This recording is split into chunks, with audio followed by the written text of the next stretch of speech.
मेरा फेलियर का पहला रीजन ये था कि मैंने एकेडमिक एग्जाम को और कंपटीशन एग्जाम को एक जैसा समझा। अब एकेडमिक एग्जाम और कंपटीशन एग्जाम दोनों में रात दिन का फर्क होता है। मैंने कंपटीशन एग्जाम के अकॉर्डिंग जो जो चीजें रिक्वायरमेंट होती है, तो ट्रिक्स की होती है। नमस्कार साथियों, आज हमारे बीच एक स्पेशल हस्ती मौजूद है जिन्होंने हाल ही में आयोजित आरपीएससी टेक्निकल लेक्चरर मैथमेटिक्स में पूरे राजस्थान में टॉप किया है। जी हाँ साथियों, हमारे बीच है नकुल सर जिन्होंने पूरे राजस्थान में टेक्निकल लेक्चरर मैथमेटिक्स में टॉप किया है। नकुल सर, आपका हमारे बीएचयू अलुमनाई के ऑनलाइन प्लेटफॉर्म पर बहुत बहुत हार्दिक अभिनंदन है। हरे कृष्णा जी सर, आपका बहुत बहुत धन्यवाद। आपने मुझे इस चैनल पर आने का मौका दिया।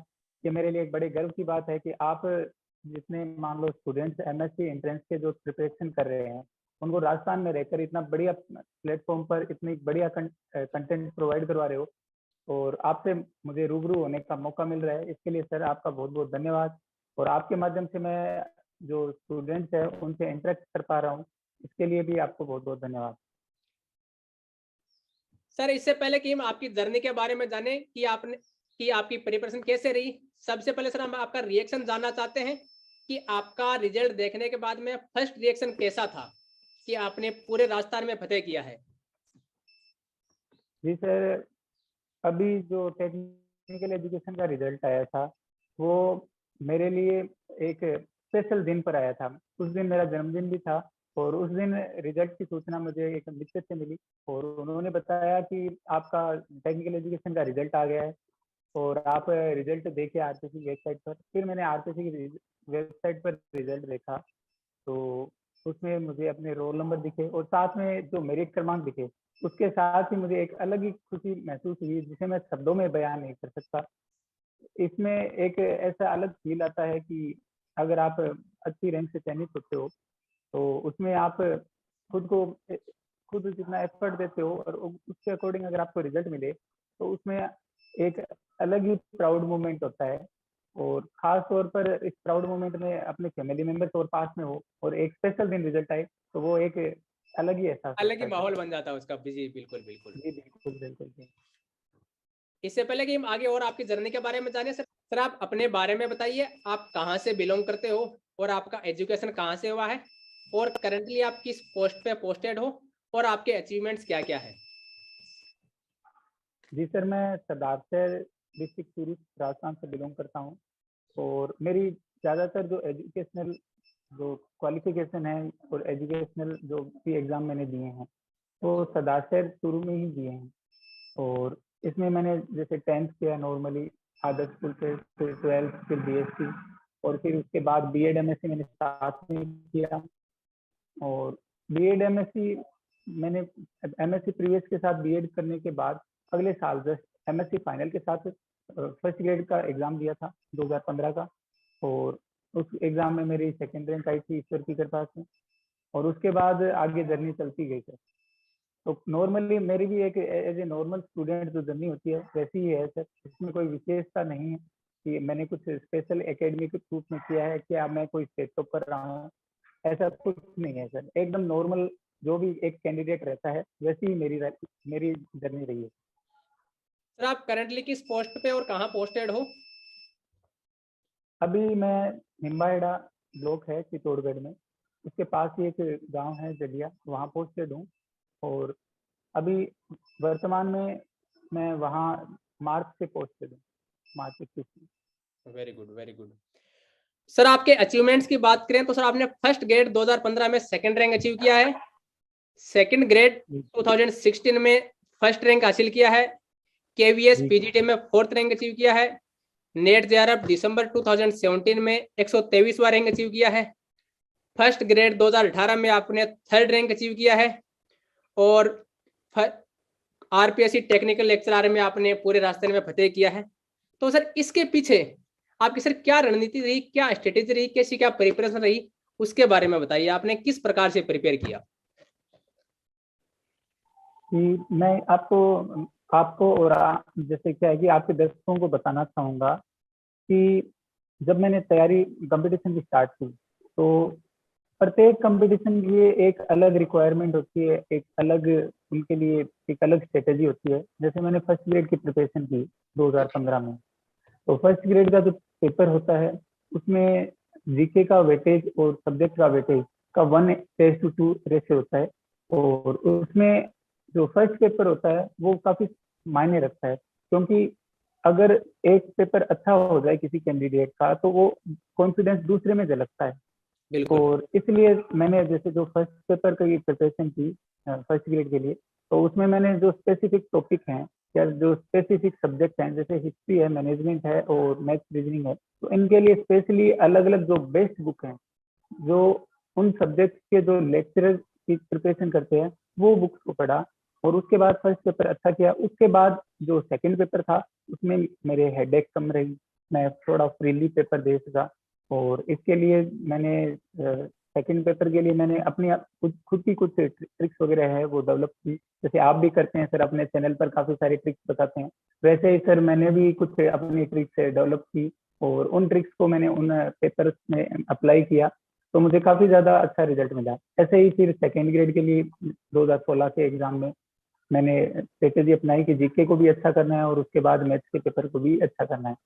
और सिमिलरली वे में इसी वे में चलते रहे। और इतनी सारी रैंक आने की वजह यही है कि सर जो भी मान लो बुक्स में ट्रिक्स दी जाती है, उनके अलावा अपनी खुद की एक जैसे ट्रिक्स हैं उनको डेवलप करे कैंडिडेट। उनके क्योंकि कोई भी कैंडिडेट अगर स्पेशल तभी बनता है जब वो खुद कुछ नई चीज डेवलप करे या सीखे।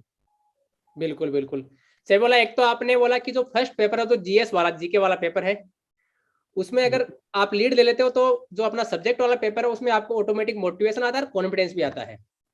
दूसरी चीज बिल्कुल आपने सही बोला कि जो ट्रिक है, क्योंकि कंपटीशन में जो सिंपल जो बेसिक थ्योरेटिकल पार्ट है वो सबको आता है, बराबर आता है। किसी को 19 आता है तो किसी को 20 आता है, किसी को 21। लेकिन जब वो ट्रिक से क्वेश्चन लगाना सीख जाता है बंदा, तो डेफिनेटली वो टॉपर्स कैटेगरी में शामिल हो जाता है। जी जी सर। और हाँ नकुल सर, आपकी जब सक्सेस की बात आती है तो सारी जगह चर्चा होती है कि आपने ये अचीव किया, आपने ये किया, बधाइयों का तांता लग जाता है। लेकिन आपकी फेलियर के बारे में आपको पूछने वाला कोई नहीं होता। और जब कोई तैयारी कर रहा होता है उसमें दिमाग में यही आता है कि यार ये जो बंदा इसने हमेशा अचीवमेंट ही अचीवमेंट हासिल किए, उनके सक्सेस ही सक्सेस मिलता आ रहा है। तो क्या आपको कोई फेलियर का सामना करना पड़ा?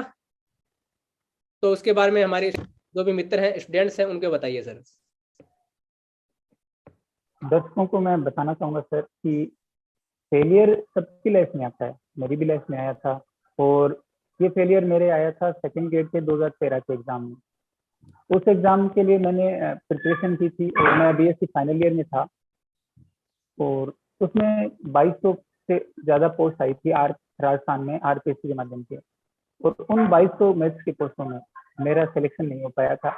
और मुझे फिर इस बात से काफी ज्यादा गिल्टी फील हुआ था कि मैं इतनी पोस्ट में भी सिलेक्शन नहीं ले पाया।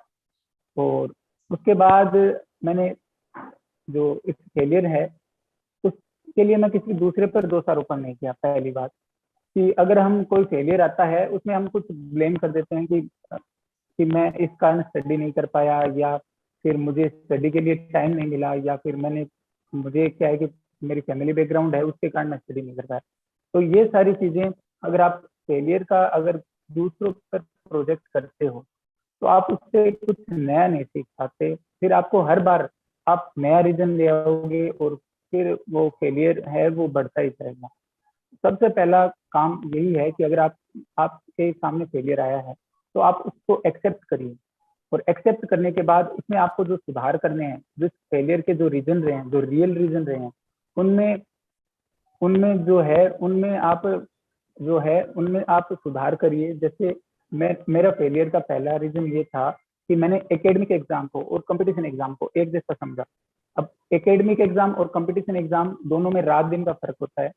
और कंपटीशन एग्जाम एक ऐसी चीज है जिसमें आपको कोई एग्जामिनर ये नहीं पूछता कि आप इस क्वेश्चन को पूरा डिटेल से सोल्व कीजिए। उसमें आपसे एग्जामिनर ये पूछता है कि ये क्वेश्चन है और इसका राइट आंसर इन 4 ऑप्शनों में से कौन सा होगा।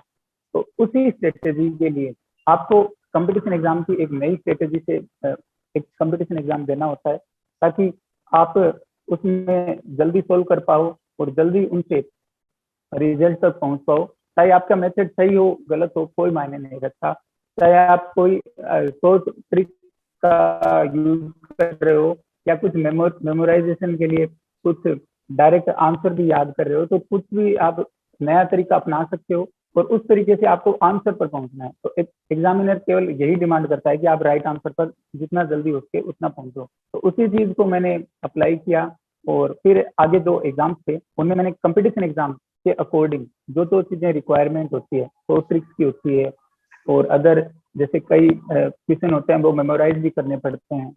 और इसके अलावा काफी सारे जैसे टॉपिक्स होते हैं जिनमें आपको केवल मेन रिजल्ट याद रखने होते हैं और उन रिजल्ट में से कोई आता है तो उनको अटेम्प्ट करना होता है। तो ये सारी चीजें आपको अप्लाई करनी पड़ती है। कोई भी बंदा परफेक्ट नहीं होता, हालांकि मैं भी परफेक्ट नहीं हूँ, कुछ ना कुछ कमियां होती है, पर उन कमियों को हम कितना ज्यादा मिनिमाइज कर सकते हैं वो मायने रखता है। और जो आपकी स्ट्रेंथ है उसको जितना मैक्सिमाइज कर सकते हो उतना कीजिए। ये मेन चीज अगर आप इम्प्लीमेंट करते हो तो आप निश्चित ही मान के चलिए कि आप भी मेरे से बहुत अच्छी रैंक ला सकते हो, क्योंकि मैं एक एवरेज स्टूडेंट था और मैं अभी भी मानता हूँ कि मुझे अभी भी बहुत कुछ सीखने की आवश्यकता है और आप मेरे से भी ज्यादा अच्छी रैंक ला सकते हैं। जी साथियों, बिल्कुल सही बताया नकुल सर ने कि अगर फेलियर आती है तो सबसे पहले आप इसको स्वीकारो, फिर सुधार करो। स्वीकार और सुधार, अगर आपने स्वीकार लिया और सुधार करने के लिए तैयार हो और आप कंटिन्यूसली सुधार कर रहे हो, जो कंपटीशन को दरकार है, कंपटीशन को क्या दरकार है कि कंपटीशन लेवल की तैयारी की जरूरत है आपको। एकेडमिक एग्जाम जैसे सर ने बताया और कंपटीशन एग्जाम में रात दिन का फर्क होता है। तो पहले तो आपको स्वीकारो कि आप में कुछ कमी रही है और जो कुछ कमी रही है उनको आइडेंटिफाई करो और उनमें सुधार करो। फिर उस जो कंपटीशन का अकॉर्डिंग रिक्वायरमेंट है उसके अकॉर्डिंग आप प्रिपरेशन करोगे तो डेफिनेटली आपको कंपटीशन एग्जाम क्रैक करने में हेल्प मिलेगी। चलिए नकुल सर, आप हमारे बीच पधारे, अपना कीमती समय दिया, इसके लिए आपका विशेष अभिनंदन, आभार। जल्दी आपसे एक आपके जो इंटरव्यू सेशन है इसके बारे में जानकारी लेंगे ताकि आप अपना इंटरव्यू एक्सपीरियंस शेयर कर सकोगे। और साथियों आपको बताना चाहूंगा नकुल सर अभी आपके लिए गाइडेंस प्रोवाइड कर रहे हैं सेकंड ग्रेड और फर्स्ट ग्रेड के लिए। एमएसपी संकल्प एमएसपी क्लासेज के नाम से सर का यूट्यूब चैनल है, टेलीग्राम चैनल है, वहां आप सर से कनेक्ट कर सकते हो। ठीक है सर, बहुत बहुत धन्यवाद। सर बहुत बहुत धन्यवाद। और हम संकल्प क्लासेज एमएससी पर अपने जो सेकंड ग्रेड मैथ्स है और फर्स्ट ग्रेड मैथ्स है इनके कोर्स प्रोवाइड करवा रहे हैं। अगर कोई ज्वाइन करना चाहते हैं तो जरूर ज्वाइन कीजिए। जी सर, थैंक यू।